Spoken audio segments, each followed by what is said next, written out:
At the local school's parents' meeting in the heart of the Cotswolds, Claire Turner sat stiffly in the third row. Her daughter Lily, only 7, clutched her sketchbook tightly beside her. The room was filled with familiar faces, neighbors Claire greeted daily at the school gates. But tonight, the air was heavy with something else: judgment. Mrs. Margaret Clark, the chair of the parent committee, stood and straightened her blazer as if she was about to deliver a grand speech. She looked directly at Claire and Lily and said, "She cannot represent our school. She is nobody's child. No father, no proper background." A hush fell. Nobody gasped or protested. Instead, they nodded quietly, like a bitter truth was spoken. Claire's heart pounded, but no words came out. Lily did not flinch. Her big brown eyes were fixed on the cover of her sketchbook, where stars were drawn carefully. Claire remembered her own childhood, the whispering, the isolation, the feeling of not belonging. She wanted to stand up, to fight, but the silence in the room chained her tongue. The meeting went on. Talks of school fairs and charity events blurred in Claire's mind. She only saw Lily's small hands tracing the edge of a drawing hidden inside the book. A tree breaking through cracked concrete. Suddenly, the doors at the back opened. A tall woman entered. Her braided hair was neat, her suit sharp, her presence undeniable. She scanned the room and her eyes locked on Lily. "I came back just to meet her," the woman said loudly. The room fell silent, waiting. The room remained silent, every eye fixed on the woman who had just declared her intention to meet Lily. Claire felt a mix of surprise and hope ripple through her chest. The woman's confident gaze unsettled the usual order in the gym. She took slow, deliberate steps forward, her polished shoes tapping softly on the wooden floor. The tension in the air was thick, as if the whole room was holding its breath. "My name is Evelyn Harper," she announced, her voice clear and steady. "I work for the County Education Board. I've come here because I believe in recognizing true potential, not pedigrees." Claire's heart quickened. Could this be the person who would finally see Lily for who she really was? Evelyn stopped in front of Lily and knelt down to her level. "Lily, I've heard about your drawings," she said kindly. "Would you like to show me?" Lily looked up, startled, then nodded slowly. She opened her sketchbook and carefully turned the pages. The drawings were delicate yet full of feeling. Trees growing through broken pavement, birds soaring high, quiet moments in the school garden. Evelyn smiled genuinely. "These are remarkable, Lily. You have a rare gift for seeing beauty where others might not. That is exactly what our school needs." Murmurs spread through the crowd.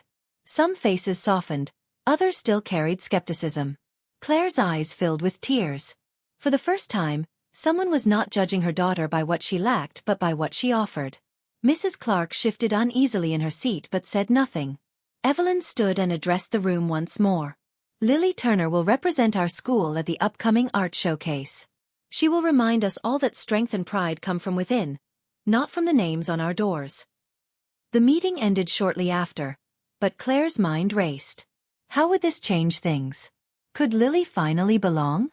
The morning after the PDA meeting, Claire awoke with a restless energy she hadn't felt in years. The promise Evelyn Harper had made lingered in her mind, but so did the cautious voices she still heard in the back of her head. Would the school truly accept Lily, or was this just a fleeting moment of hope? She watched Lily get ready for school, her daughter humming softly, clutching her sketchbook like a precious talisman. The early spring sunlight spilled through the window, casting soft shadows on the small kitchen where they lived. Their rented flat was modest, but filled with warmth and the quiet strength of two who had weathered many storms together. Claire walked Lily to the school gates, feeling a strange mix of pride and anxiety. Parents and children bustled around them, some nodding in polite greeting, others offering cold, fleeting glances. It was a small community, tight-knit but often unyielding, especially to those who didn't fit the expected mold. In the classroom, Lily sat quietly at her desk, sketchbook open but untouched. Claire noticed the way the other children glanced at her, some curious, some uncertain. When the teacher asked Lily to explain her latest drawing, the room fell silent. Lily's voice was soft but clear as she described a lone tree breaking through cracked concrete, its roots spreading wide. "It's about finding strength where it's least expected," she said. The teacher smiled gently. "A wonderful metaphor, Lily." But outside the classroom, whispers grew. At lunchtime, a group of older children approached Lily, their voices low but sharp. "You don't belong here," one sneered. "Your mum's got no pedigree, no connections. You're just different." Lily's grip tightened on her sketchbook, but she didn't respond. Claire heard about the incident later that day. She wanted to confront the parents, the children, even the school staff who allowed this exclusion. But Evelyn Harper's words echoed in her mind. Strength and pride come from within. That evening, Claire sat with Lily at the kitchen table. "Did you have a hard day?" she asked softly. Lily nodded, eyes downcast. "They don't like me," she whispered. Claire reached out, brushing a stray curl from her daughter's face. "Let them see who you really are. One day they'll have to listen." The weeks that followed tested both mother and daughter. The school art showcase was approaching, and Lily poured her heart into her work. Every line, every shadow was a story. Of resilience, of quiet defiance against a world that wanted to keep her small. Claire knew that the real battle was just beginning. Not in the drawings, but in the hearts of those who watched. Days passed, and the anticipation of the upcoming school art showcase grew like a quiet storm in Claire's chest. She watched Lily practice her drawings tirelessly, every stroke telling a story of hope and resistance. Yet the whispers and cold shoulders at school hadn't disappeared. If anything, they had become more subtle but no less painful. One chilly afternoon, as Claire waited outside the school gates, her eyes caught a familiar figure approaching. It was Evelyn Harper. The confident woman who had interrupted the PTA meeting had come to meet her. Claire's heart quickened as Evelyn smiled warmly and extended her hand. "I wanted to talk to you," Evelyn said. "Not as the PTA president, but as someone who sees what you and Lily are going through." Claire hesitated, the past weeks of isolation and judgment weighing on her. But something in Evelyn's expression was genuine. They found a nearby bench and sat down, the noise of children playing fading into the background. "I know it's hard," Evelyn continued, "but Lily has something special. I see it in her eyes, her art. And I want to help." Claire looked at her daughter through the window. Lily was sitting alone on the playground, sketchbook in hand, her usual quiet self.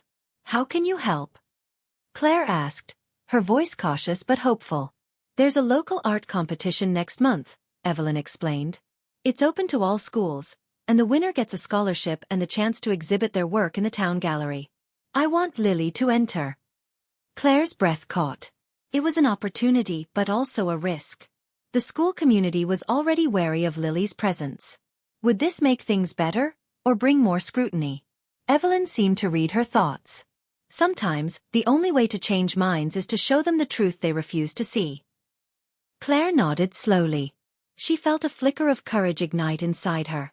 "We'll do it," she said. "For Lily." The following weeks were a whirlwind of preparation. Lily's art transformed from quiet sketches into bold statements of resilience and beauty. She drew the cracked concrete tree again, but this time, it was surrounded by rays of light breaking through dark clouds. At school, whispers turned into stares, but Lily walked with a quiet dignity. Claire saw her daughter grow stronger with every passing day, but she also saw the cost, the loneliness, the small acts of exclusion that no adult seemed to stop. Then, just days before the competition, a letter arrived. It was from the school board, addressed to Claire. "We have reviewed Lily's participation in the upcoming art competition," it read. "After careful consideration, it has been decided that Lily Ray will not be permitted to represent the school." Claire felt the room spin. The words were a punch, echoing the same cold rejection from the PTA meeting. But this time, she wasn't alone. Claire held the letter in her hands, her fingers trembling. The cold rejection from the school board was more than just an official decision. It was a message that Lily, with her quiet strength and gentle spirit, was still an outsider in this community. But Claire's resolve hardened. She would not let Lily's light be dimmed by prejudice. That evening, she sat at the kitchen table, surrounded by sketches and paintbrushes, and made a decision. She would fight. The next morning, Claire sent a carefully written email to the head teacher, outlining Lily's talent, her dedication, and the injustice of the board's decision. She copied local newspapers and community leaders, determined to make their story known. News spread quickly. The local paper ran a headline, "Young Artist Denied School Representation." Suddenly, the whispers at school turned into conversations. Some parents expressed sympathy, others discomfort. The PTA president, Evelyn Harper, who had initially seemed distant, surprised Claire by calling her that afternoon. "I'm sorry for how things have gone," Evelyn said sincerely. "I want to support Lily's participation now. Let me help." Claire hesitated but then agreed. Together, they planned a small exhibition of Lily's artwork at the town library, open to everyone. It was a chance to show the community what they had ignored. As the exhibition day approached, Lily's nervousness grew. She had never been the center of attention before. But Claire reassured her. "This is your story, Lily. Your art speaks for you." The library filled with neighbors, teachers, and even some who had doubted Lily's place in the school. People admired the drawings, the cracked concrete tree, the tiny birds, the stars on dark pages. They saw not just art but a child's quiet resilience. At the end of the evening, a local art judge approached Lily. "Your work is extraordinary," she said. "I'd like to nominate you for a regional art scholarship." Claire's eyes filled with tears. This was more than recognition. It was a breakthrough. Yet, not everyone was pleased. At the next PTA meeting, murmurs of dissent rose again. Some questioned whether Lily should represent the school after all. Claire stood up, feeling the weight of every gaze. But this time, her voice did not tremble. "Lily's art shows who she is," she said firmly. "Not where she comes from, but what she can become. She is part of this community, whether you see it or not." The room fell silent. For the first time, there was no nodding or quiet acceptance. There was a pause, a space for something new to begin. The days after the exhibition felt like a whirlwind. Claire and Lily woke up to texts and calls from people they barely knew. Neighbors, teachers, even strangers from nearby towns. Their story was no longer just theirs. It belonged to the community. At school, the atmosphere shifted. Some children approached Lily, curious about her drawings. Others, once distant, offered shy smiles. For the first time, Lily felt the possibility of belonging. One afternoon, as Lily sat quietly in the art room sketching, her teacher, Miss Harper, approached with a warm smile.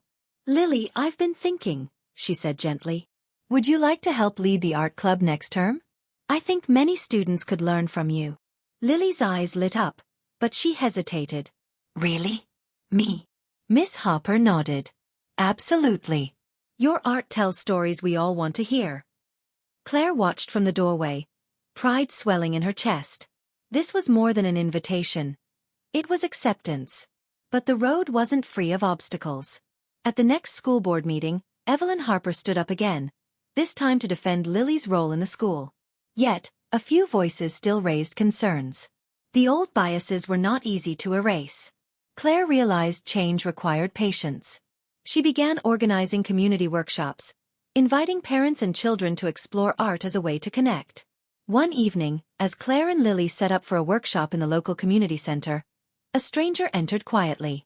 He was a well-known local artist who had heard about Lily's story. He knelt down to Lily's level and said, "Your drawings show a deep understanding of the world.